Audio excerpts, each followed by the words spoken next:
Nel 2204, your pageant vlogger host. Subscribe. Magandang araw Pilipinas and good day pageant lovers. Our teen queen from Leyte, Krisha Aves, is flying to Bali, Indonesia for Mr. and Miss Teenager Universe 2026.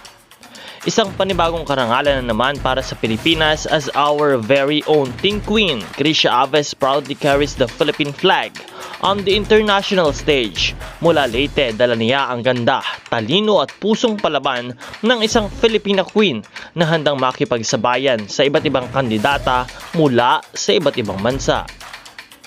Sa paglipad niya patungong Bali, Indonesia, bitbit niya ang pangarap hindi lang para sa sarili, kundi para sa buong bansa, ang makapag-uwi ng corona at muling ipakita ang lakas ng Pilipinas sa larangan ng pageantry. Samahan ninyo kami sa kanyang journey from preparations hanggang sa mismong competition as she gives her all for the Philippines. Kaya naman good luck to our queen at ipaglaban mo ang bansang Pilipinas. Patuloy naman natin siyang suportahan.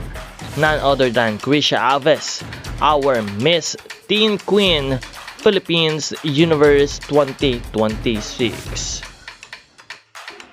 Patuloy po tayong magbibigay ng mga updates tungkol sa ating mga Pinay beauty queens na nagbibigay ng karangalan para sa ating bansa. Kaya huwag kalimutan na mag-subscribe at samahan nyo kami sa lahat ng ating mga update para sa inyong lahat. Maraming salamat po sa panonood. This is Nel 2204. Magkita po tayo muli sa susunod na videos.